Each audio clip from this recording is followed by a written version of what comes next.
नमस्कार दोस्तों, OCN network में आपका स्वागत है। मैं हूं ओमकार चौधरी। डोनाल्ड ट्रंप का पहला कार्यकाल जब समाप्त होने वाला था, दो कार्यक्रम हुए थे जहां भारतीयों की उपस्थिति में एक तरीके से डोनाल्ड ट्रंप को प्रचारित किया गया था, मतलब उनके पक्ष में एक माहौल बनाने की कोशिश हुई थी। उसकी यहाँ डोमेस्टिक पॉलिटिक्स में आलोचना भी हुई थी, कुछ अमेरिका में भी हुई थी कि भारत को खुल करके डोनाल्ड ट्रंप को इस तरीके से फेवर नहीं करना चाहिए। लेकिन तब डोनाल्ड ट्रंप और प्रधानमंत्री नरेंद्र मोदी की मित्रता की काफ़ी चर्चा हुआ करती थी और डोनाल्ड ट्रंप भी बात बेबात मोदी को अपना घनिष्ठ मित्र बताते थे। तो एक तो हाउडी मोदी हुआ था अमेरिका में, और उसके बाद अहमदाबाद में बड़ा स्टेडियम है मोदी जी के नाम पर, उसमें नमस्ते ट्रंप कार्यक्रम आयोजित किया गया था। नमस्ते ट्रंप कार्यक्रम में डोनाल्ड ट्रंप, उनकी पत्नी, उनकी बेटी और कैबिनेट के जो प्रमुख मोदी जी के सहयोगी हैं, इवन अमित शाह और कुछ दूसरे लोग, वो वहां मौजूद थे और लाखों की भीड़ थी स्टेडियम में। डोनाल्ड ट्रंप ने जो भाषण दिया था, उसके कुछ अंश मैं आपको सुनवाना चाहता हूं, ताकि जो मैं बात कहना चाहता हूं या समझाना चाहता हूं, वो जरा समझ में आ जाए आसानी से। ट्रंप का भाषण का एक अंश सुन लेते हैं। America loves India. America respects India. And America will always be faithful and loyal friends to the Indian people. The life of Prime Minister Modi underscores the limitless promise of this great nation. He started out by his father's side as a chihuahua, a tea seller. When he was a young man, he worked at a cafeteria in this city instead.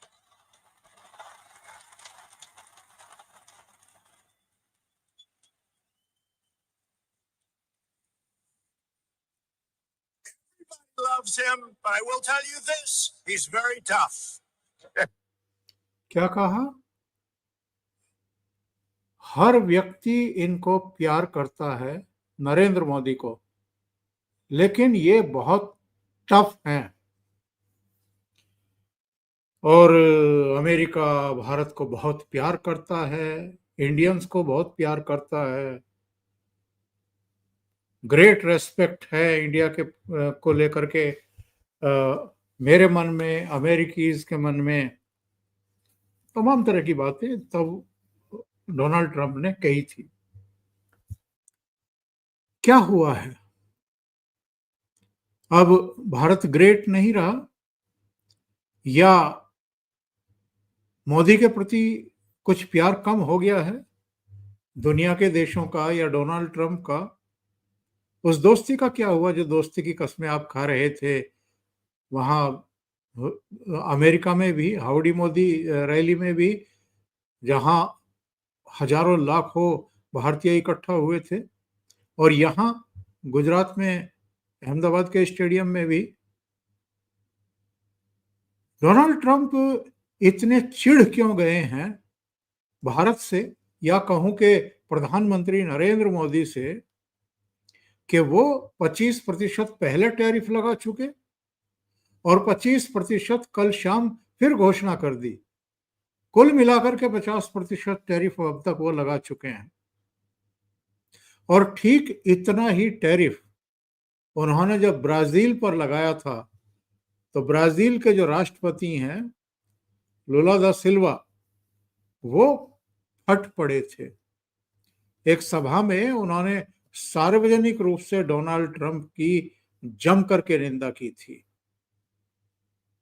और Trump ने Brazil पर जब 50% भारी भरकम tariff लगा करके कहा था कि अगर उनको कोई दिक्कत है, यानी राष्ट्रपति लुला को, तो वो मुझे फोन कर सकते हैं, कभी भी कर सकते हैं।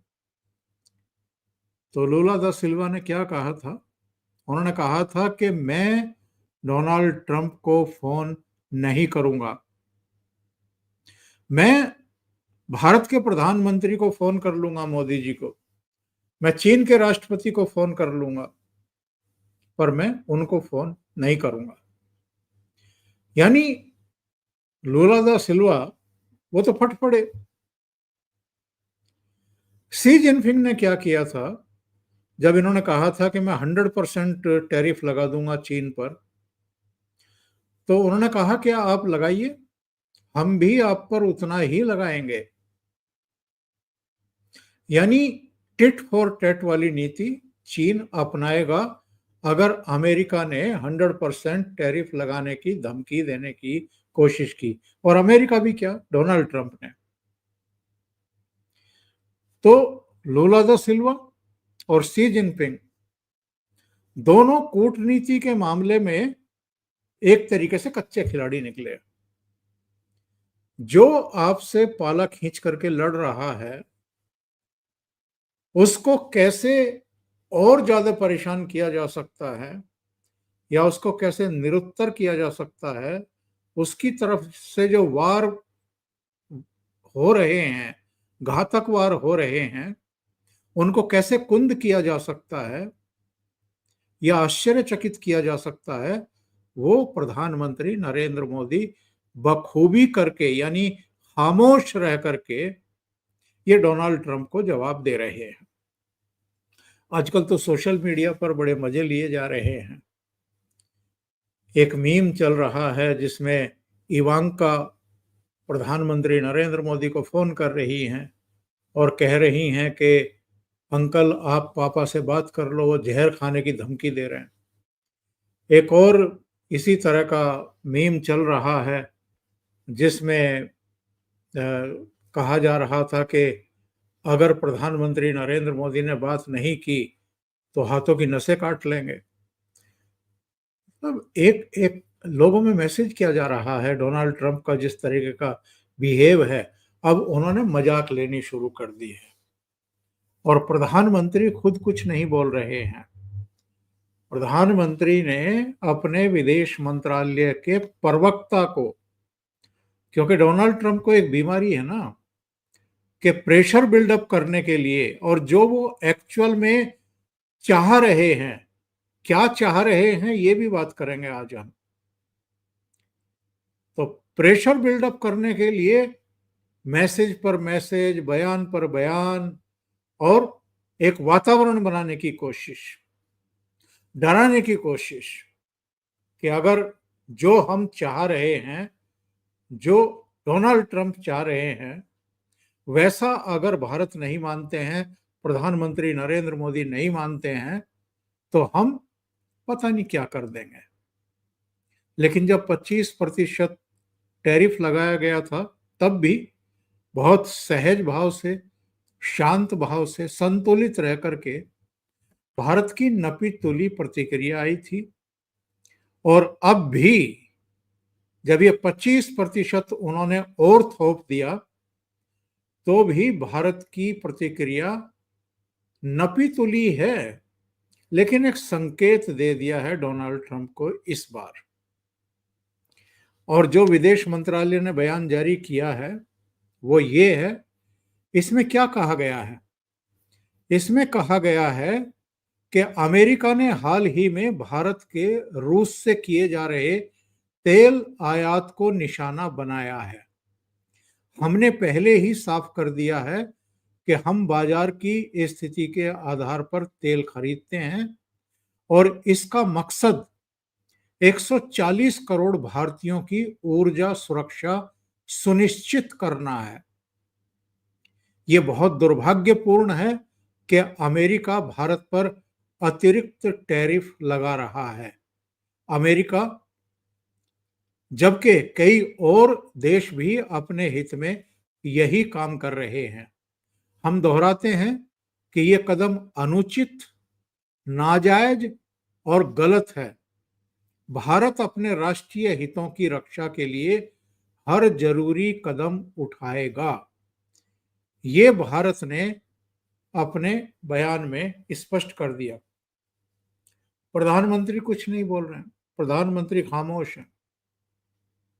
लूला दा सिल्वा की तरह या चीन की तरह या भारत के भीतर भी कुछ लोग जो अति उत्साहित हैं और जो प्रधानमंत्री नरेंद्र मोदी पर ही अटैक कर रहे हैं, हमेशा यही होता है इन लोगों की तरफ से।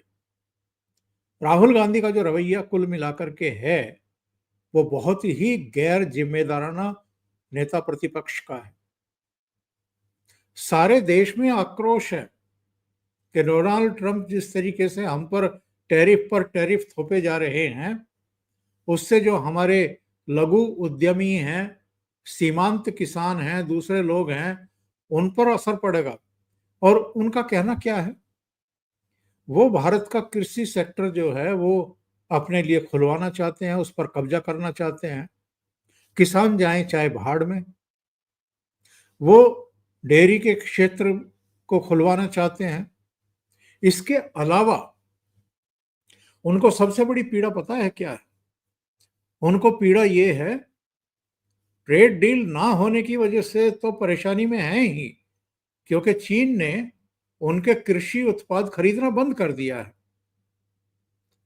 और वहां के कृषक जो हैं वो उनको डोनाल्ड ट्रंप की सरकार ने ये एश्योर कर रखा था कि आपको नुकसान नहीं होने देंगे, भारत में इसकी पूरी खपत हो जाएगी, जितना चीन खरीद रहा था उतना भारत खरीदेगा। भारत ने मना कर दिया कि हम इसमें बिल्कुल इंटरेस्टेड नहीं हैं और हम अपने किसानों की कीमत पर आपके उत्पाद नहीं खरीदेंगे। तो सबसे बड़ी निराशा तो उनको ये है।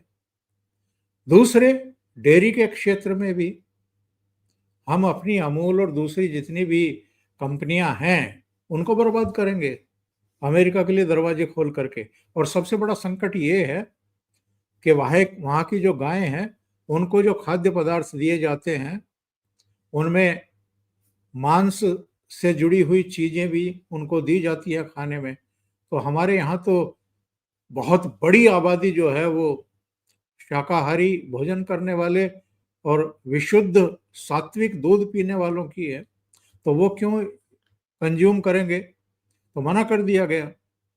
लेकिन इससे भी बड़ा दर्द क्या है? सबसे बड़ा दर्द ये है कि भारत उनके फाइटर जेट क्यों नहीं खरीद रहा है।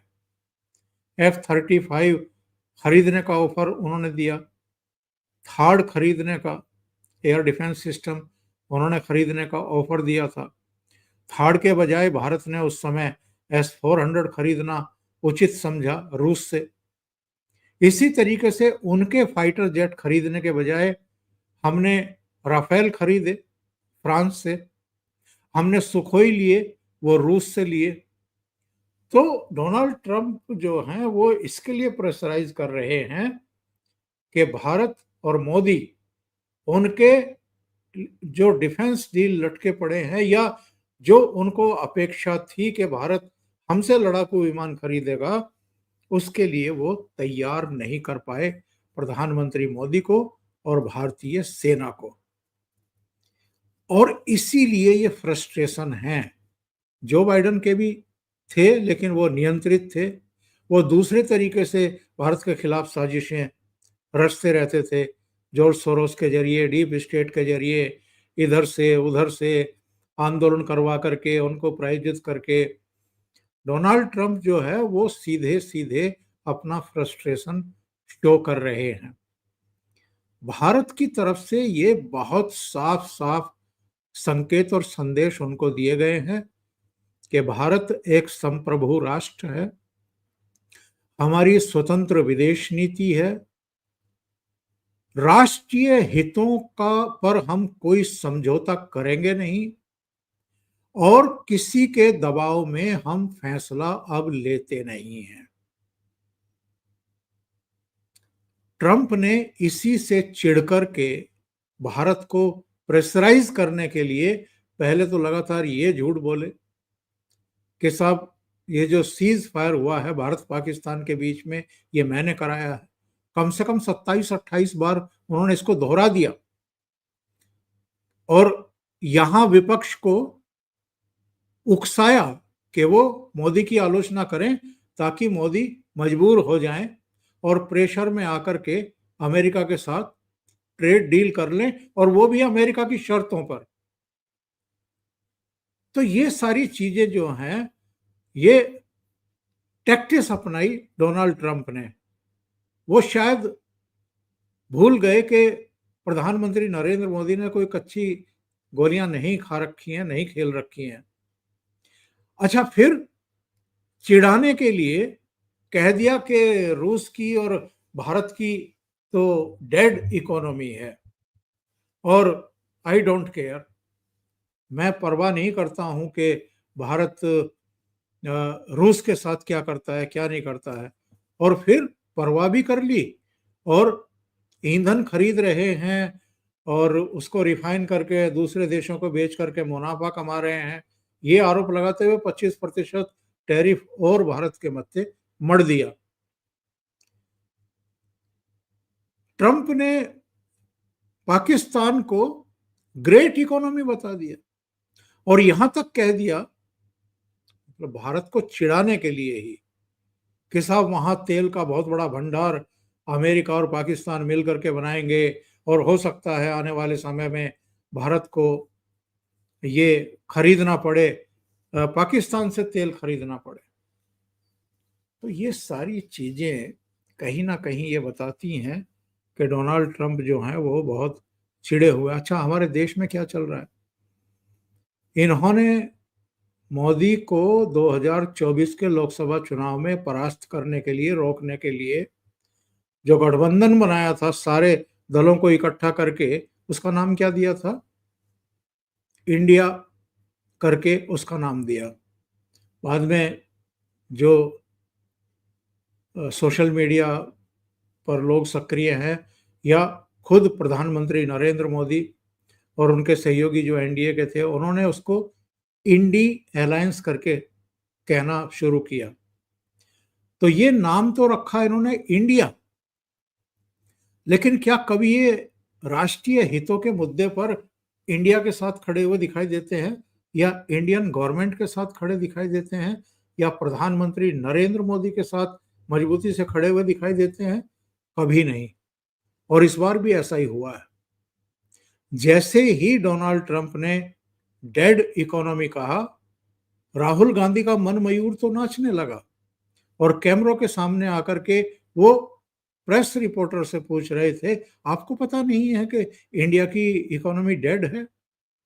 केवल वित्त मंत्री और प्रधानमंत्री ही कहते हैं, बाकी तो सारे भारतीयों को पता है कि इंडियन इकोनॉमी डेड है।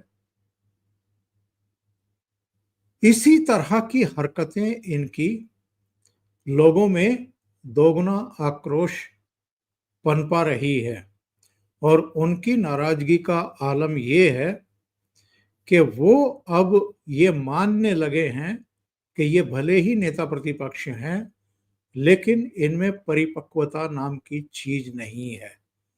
अगर कोई फॉरेनर, अगर कोई दूसरा देश या देश का राष्ट्र प्रमुख हमारे राष्ट्रीय हितों को प्रभावित करने की कोशिश कर रहा है, हमारे देश पर हमले कर रहा है, प्रभावित करने की कोशिश कर रहा है, डिरिल्ड करने की कोशिश कर रहा है, तो ऐसे में उसकी हाँ में हाँ मिलाना चाहिए, या अपने देश के साथ खड़े हुए दिखना चाहिए। देर रात में इनका एक ट्वीट देख रहा था जिसमें कह रहे थे कि डोनाल्ड ट्रंप जो है वो प्रेशर बनाने की कोशिश कर रहा है, मोदी को उनके प्रेशर में नहीं आना चाहिए। तो भाई, तुम्हारी सलाह पर मोदी उनके प्रेशर में नहीं आएंगे, मोदी तो पहले से ही उनके प्रेशर में नहीं आ रहे हैं। जब कनाडा गए थे G7 समिट में मोदी, तो उन्होंने कहा था कि आप वॉशिंगटन होते हुए निकल जाइए। मोदी ने मना कर दिया कि नहीं, मुझे नहीं आना है, मेरे पहले से कुछ कार्यक्रम लगे हुए हैं। तो मोदी जी उनके बिल्कुल प्रेशर में नहीं है, और जो ट्रेड डील के लिए और जिस तरह की ट्रेड डील के लिए वो कोशिश कर रहे थे, वैसी ट्रेड डील भी करने को बिल्कुल तैयार नहीं है। जो जवाब भारत ने दिया है और प्रधानमंत्री ने ना बोल करके दिया है, यानी खामोशी से ही वो एक बड़ा जवाब दे रहे हैं राष्ट्रपति डोनाल्ड ट्रंप को, और प्रवक्ता के जरिए बयान जारी करवा करके उन्होंने ये साफ कर दिया है कि हम इसका जवाब देंगे। तो डोनाल्ड ट्रंप को भी, हमारे विपक्ष को भी, सबको जरा इसका इंतजार तो कर लेना चाहिए कि जवाब क्या आता है। एक तरीके से तो मैं कहूंगा कि डोनाल्ड ट्रंप ने भारत की गैरत को ललकारा है। किस तरह? ये 50% टैरिफ थोप करके, आसिम मुनीर को व्हाइट हाउस बुला करके लंच खिला करके, पाकिस्तान की प्रशस्ति करके, पाकिस्तान की लीडरशिप को उतना ही मजबूत बता करके जितनी मजबूत लीडरशिप भारत की है, भारत की इकोनॉमी को डेड बता करके, एक तरीके से उन्होंने भारत को ललकारा है, भारत की गैरत को ललकारा है। और ऐसे में भी अगर आप राजनीति करने पर आमादा हैं, तब तो भगवान ही मालिक है, आपकी सोच और आपकी परिपक्वता को लेकर के सवाल खड़े होंगे ही होंगे। और जिस समय हम बात कर रहे हैं, अजित डोभाल मॉस्को पहुंच चुके हैं। राष्ट्रपति पुतिन और दूसरे उनके अधिकारियों से उनकी मुलाकात होनी है। एस जयशंकर 2-4 दिन के भीतर मॉस्को जाने वाले हैं। इस बीच ये खबर भी आ गई है कि प्रधानमंत्री नरेंद्र मोदी 30 अगस्त को जापान की यात्रा पर जा रहे हैं।